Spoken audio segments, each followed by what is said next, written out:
हमने इस धरती पर जो कुछ भी बनाया है वह पहले मन में बनाया गया था। मनुष्य ने जो कुछ भी कार्य किया है, उत्तम और घृणित दोनों ही, वे सब पहले मन में ही किए गए, बाद में बाहरी दुनिया के सामने प्रकट हुए। योगिक परंपराओं में एक अच्छी तरह से स्थापित स्थिर मन को कल्प वृक्ष कहते हैं। कल्प वृक्ष अर्थात वह वृक्ष जो आपकी हर इच्छा को पूरा करता है। अगर आप अपने मन को एक खास स्तर पर संयोजित कर ले तो यह आपके पूरे सिस्टम को व्यवस्थित कर देता है। आपका शरीर, आपकी भावनाएं और ऊर्जाएं सभी उसी दिशा में संयोजित हो जाते हैं। अगर यह होता है तो आप स्वयं कल्पवृक्ष हो जाते हैं। आप जो भी चाहते हैं वह हो जाता है। योगिक कथाओं में एक सुंदर कहानी आती है।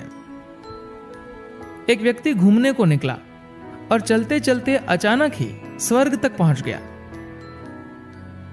लंबी दूरी चलने के कारण वह थोड़ा थक गया था, तो उसको विचार आया, क्या ही अच्छा होता अगर मैं आराम कर सकता। तो उसे एक सुंदर वृक्ष दिखाई दिया जिसके नीचे सुंदर कोमल घास थी। वह वहां जाकर वृक्ष के नीचे घास पर सो गया। कुछ घंटों बाद अच्छी तरह से आराम करके वह उठा। फिर उसने सोचा, अरे मुझे भूख लगी है, क्या ही अच्छा हो यदि मुझे कुछ खाने को मिले। उसने बहुत सी अच्छी चीजों के बारे में सोचा जो वह खाना चाहता था, और वे सब चीजें उसके सामने आ गई। पेट भर खाकर उसे प्यास लगी और उसने सोचा कि क्या ही अच्छा हो अगर मुझे कुछ पीने को मिल जाए। उसने कुछ अच्छे पेय पदार्थों के बारे में सोचा तो वे सभी उसके सामने आ गए। योग में मानव मन को मरकट अर्थात बंदर कहा गया है, क्योंकि इसका स्वभाव ही है भटकते रहना। बंदर शब्द नकल करने का पर्यायवाची भी हो गया है। यदि हम कहते हैं कि कोई बंदर बन गया है तो इसका मतलब यह है कि वह किसी की नकल उतार रहा है। आपका मन हर समय यही करता रहता है। अतः अस्त व्यस्त अस्थिर मन को बंदर कहते हैं। तो स्वर्ग में गए हुए व्यक्ति के अंदर जब यह बंदर सक्रिय हो गया तो उसे विचार आया, यहां यह सब क्या हो रहा है। मैंने जो खाना चाहा वो खाने को मिल गया, जो पीना चाहा वो पीने को मिल गया। यहां जरूर कोई भूत है। जैसे ही उसने ये सोचा वहां भूत आ गए। तब वह बोला, अरे यहां वाकई भूत है, ये मुझे सताएंगे। तो भूतों ने उसे सताना शुरू कर दिया। तब वो दर्द से कराहने लगा और चिल्लाने लगा, ये भूत मुझे सता रहे हैं, शायद ये मुझे मार डालेंगे। और वह मर गया। समस्या ये थी कि वो इच्छा पूरी करने वाले कल्पवृक्ष के नीचे बैठा था, तो वह जो भी सोचता था वह बात पूरी हो जाती थी। आपको अपने मन का विकास उस सीमा तक करना चाहिए कि वो कल्प वृक्ष बन जाए, पागलपन का स्रोत नहीं। एक अच्छी तरह से स्थापित मन को कल्प वृक्ष कहते हैं। इस मन में आप जो कुछ भी चाहते हैं वह वास्तविकता बन जाता है। मान लीजिए आप कार चला रहे हैं और अचानक स्टीयरिंग ढीला हो जाए। बाकी सब ठीक हो, गाड़ी नियंत्रण में हो, एक समान गति से जा रही हो, पर स्टीयरिंग ढीला हो जाए तो क्या आप वहां शांति से बैठ सकेंगे? नहीं, आप परेशान हो जाएंगे। अधिकतर लोगों की यही दशा है, क्योंकि उनका स्टीयरिंग उनके हाथों में नहीं है। अगर आपका शरीर, मन और ऊर्जा आपके नियंत्रण में नहीं है तो वे अपनी विवशताओं से ही काम करेंगे। जब वे अपने ही ढंग से काम कर रहे होंगे तो कल्पवृक्ष एक बहुत दूर की चीज होगी। सबसे पहली और महत्वपूर्ण बात यह है कि आपको यह स्पष्ट होना चाहिए कि वह क्या है जो आप चाहते हैं। अगर आपको नहीं मालूम कि आप चाहते क्या हैं, तो उसे बनाने का सवाल ही नहीं उठता। यह सुखद अवस्था अगर हमारे शरीर में होती है तो हम उसे अच्छा स्वास्थ्य और सुख कहते हैं। यदि वो हमारे मन में होती है तो हम उसे शांति और आनंद कहते हैं। ये अगर हमारी भावनाओं में होती है तो हम इसे प्रेम और करुणा कहते हैं।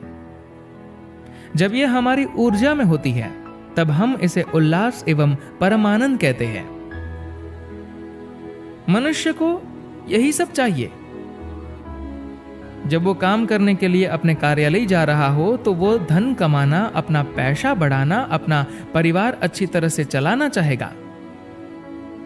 अगर वो शराब खाने में बैठे या मंदिर में बैठे तो भी बस एक ही चीज चाहेगा, अपने अंदर भी सुखद अवस्था और आसपास भी सुखद अवस्था। आपको बस यही करने की आवश्यकता है कि आप इस सुखद अवस्था को बनाने के लिए प्रतिबद्ध हो जाएं। यदि हर सुबह आप अपने दिन की शुरुआत अपने मन में इस सरल विचार से करें, आज मैं जहां भी जाऊंगा मैं एक शांतिपूर्ण, प्रेमपूर्ण और आनंदपूर्ण दुनिया बनाऊंगा, तो फिर अगर आप दिन में 100 बार भी गिर जाए तो भी उससे क्या फर्क पड़ेगा। एक प्रतिबद्ध व्यक्ति के लिए असफलता नाम की कोई चीज नहीं होती। अगर आप 100 बार गिर जाते हैं तो 100 पाठ सीखेंगे।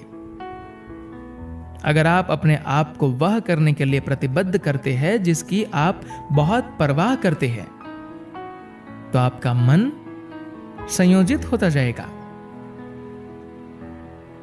ऐसे साधन और तकनीकें हैं जिनसे इस सिस्टम को इस तरह से संयोजित किया जा सकता है कि कोई मनोवैज्ञानिक गड़बड़ी बनने की बजाय आपका मन एक कल्प वृक्ष बन जाए। आपके जीवन के प्रत्येक क्षण में वह जो इस सृष्टि का स्रोत है आपके अंदर कार्यरत है। प्रश्न केवल इतना है कि आपने उस आयाम तक अपनी पहुंच बनाई है या नहीं। अपने जीवन के 4 मूल तत्वों को संयोजित करने से आपकी पहुंच वहां बन जाएगी। बस संपूर्ण विज्ञान एवं तकनीकें जिन्हें हम योग के नाम से जानते हैं, बस यही है। आप जो सृष्टि का एक टुकड़ा है उससे परिवर्तित करके आपको सृष्टिकर्ता बना देना, यही योग है। उदाहरण के लिए 100 साल पहले अगर मैं मोबाइल फोन जैसे किसी यंत्र को उठाकर दुनिया के दूसरे कोने में बैठे किसी व्यक्ति से बात करने लगा तो आपको यह एक चमत्कार जैसा ही लगता। मैं कोई देवदूत या भगवान का बेटा या शायद भगवान ही लगता। पर आज यह बस एक यंत्र है जो हम में से हर कोई लेकर घूमता है और उसका उपयोग करता है। आज अगर बिना इसका उपयोग किए मैं दुनिया के किसी अन्य भाग में बैठे किसी व्यक्ति से बात कर लूं तो आपके लिए यह एक चमत्कार होगा। यह यंत्र इसलिए बन पाया क्योंकि किसी मानव मन की यह इच्छा थी कि ऐसा यंत्र बने। 100 वर्ष पहले किसी ने ऐसा नहीं सोचा था कि ऐसा कभी संभव भी होगा, पर आज यह एक सामान्य वस्तु है। इसी तरह से बहुत सारी चीजें जो हमारी अनुभूति में नहीं है वे भी हमारी अनुभूति में लाई जा सकती है और हमारे जीवन का निर्माण करने की हमारी योग्यता बहुत बढ़ाई जा सकती है। एक बार जब आपका मन संयोजित हो जाता है, आप वैसा ही सोचते हैं जैसा महसूस करते हैं, तो आपकी भावनाएं भी संयोजित हो जाएगी। एक बार जब आपके विचार और आपकी भावनाएं संयोजित हो जाएंगे तो आपकी ऊर्जाएं भी उसी दिशा में संयोजित होंगी। जब आपके विचार और आपकी भावनाएं तथा ऊर्जाएं संयोजित हो जाएंगे तो आपका शरीर भी संयोजित हो जाएगा। जैसे ही ये चारों एक ही दिशा में संयोजित हो जाएंगे तो आप जो चाहते हैं उसे निर्माण और प्रकट करने की आपकी योग्यता अद्भुत होगी। मैं चाहता हूं कि आप अपने जीवन के स्वभाव को देखें। अगर आप एक केला खाते हैं तो 4 घंटों में यह केला एक मनुष्य बन जाता है। आपके अंदर कुछ है। जीवन निर्माण करने की प्रक्रिया जो ये शरीर बनाती है, इस शरीर का निर्माता आपके अंदर ही है। आप उसको एक केला देते हैं, वो इसका एक मनुष्य बना देता है। एक केले को मनुष्य बना देना कोई छोटी बात नहीं है। ये एक अद्भुत घटना है। बात बस ये है कि यह अद्भुत घटना आपके अंदर अचेतन रूप से हो रही है। यदि आप इस केले को मनुष्य बनाने की प्रक्रिया को सचेतन रूप से प्रकट कर सके तो आप स्वयं ही निर्माता है। आप उससे कुछ भी कम नहीं है। जैसा कि विकास का सिद्धांत बताता है, एक बंदर को मनुष्य बनने में लाखों वर्ष निकल गए। आप तो एक दोपहर में ही एक केले को, एक रोटी को या जो कुछ भी आप खाते हैं उसे मनुष्य बना देते हैं। अतः सृष्टि का मूल स्रोत ही आपके अंदर कार्य कर रहा है। यदि आप मन, भावना, शरीर और ऊर्जा ये 4 आयाम एक ही दिशा में संयोजित कर लेते हैं तो सृष्टि का स्रोत आपके साथ होगा। आप ही सृष्टिकर्ता होंगे। आप जो कुछ भी बनाना चाहते हैं आपके लिए तो वे बिना प्रयत्न के ही हो जाएंगे। जैसे ही आप इस तरह संयोजित हो जाए तो आप अस्त व्यस्त नहीं रहेंगे। आप स्वयं में एक कल्प वृक्ष होंगे। आप जो चाहे वो बनाने की शक्ति आप में होंगी। धन्यवाद।